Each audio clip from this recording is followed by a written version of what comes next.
क्रांतिकारी जय हिंद महिलाओं।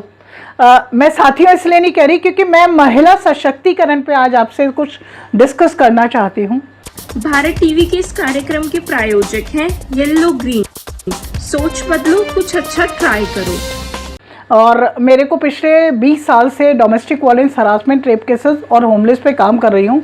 और अब भी आज हम कहते हैं कि 50% रिजर्वेशन महिलाओं का हो चुका है, लेकिन बड़े ही शर्म की बात है कि आज भी महिलाओं की जो दशा है वो बहुत दयनीय है।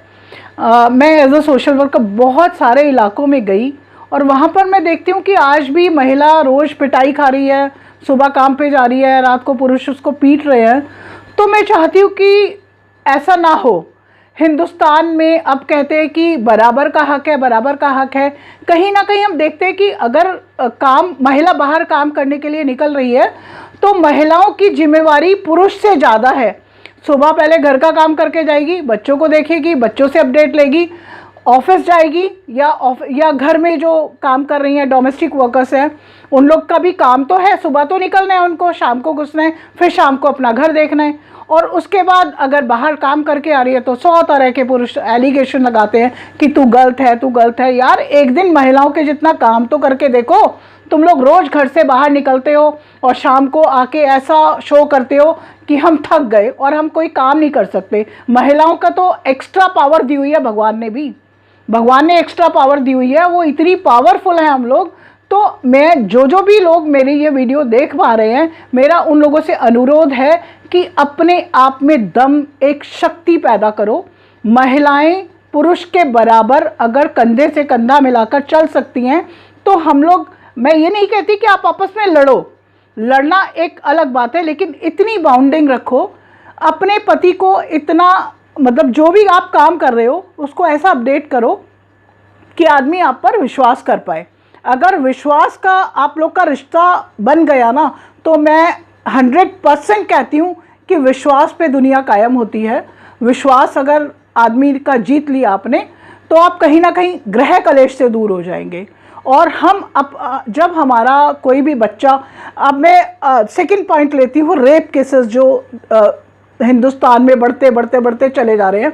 कहीं ना कहीं ये जो रेप केसेस हैं हमारे सामने डिस्क्लोज ही नहीं हो पाते, क्योंकि कहीं ना कहीं माँ को लगता है कि अगर मेरे बच्चे के साथ कुछ हुआ और बाहर अगर पता चल गया तो मेरे बच्चे की बदनामी होगी। ये बदनामी आपकी बच्ची की नहीं है, ये आपकी बच्ची घुट जाएगी। अगर आप उसको अंदर दबाओगे तो बच्ची घुट जाएगी, बच्ची का ज़िंदगी बर्बाद हो जाएगी। मेरा आप लोगों से अनुरोध है कि जितने भी माएँ अपने बेटे का फेवर लेती हैं, अपने बेटियों के लिए तो तुम्हें सारे रिस्ट्रिक्शंस चाहिए कि तुम शाम को कहाँ जा रही हो, लेट क्यों आ रही हो। क्यों नहीं माएँ अपने बेटों से भी वो करें कि किस समय आओगे, कहाँ जा रहे हो, सब अपडेट्स लें। क्योंकि एक माँ को पता होता है कि मेरा लड़का कहाँ गलत है और कहाँ सही है। अगर आपको पता चला कि आपका बच्चा कहीं ना कहीं सही गलत जा रहा है तो आप बच्चे पे कहीं ना कहीं अपनी कमान उसको मतलब अपना गुस्सा दिखाओ कि आप गलत हो और उसकी कंप्लेंट करो। अगर आप अपने बच्चे की गलतियों को छुपाते रहोगे तो बच्चा कहीं ना कहीं रेपिस्ट, कहीं क्रिमिनल, सब ये एक्टिविटीज़ वो करके आएगा बाहर। और आज अगर आपका बच्चा बाहर कुछ करके आ रहा है तो कल दूसरे का बच्चा भी आप पर वो कभी ना कभी अपने पर भी आता है। तो मेरा सबसे अनुरोध है कि बेटियों को सुरक्षित रखो। अपने बेटों को सबसे पहले, बेटियों को ना कहो कि ढके, अपने बेटों की निगाहों को सुरक्षित करो, अपनी बेटे की निगाहों को बदलो कि दूसरे की बहन भी अपनी ही बहन है।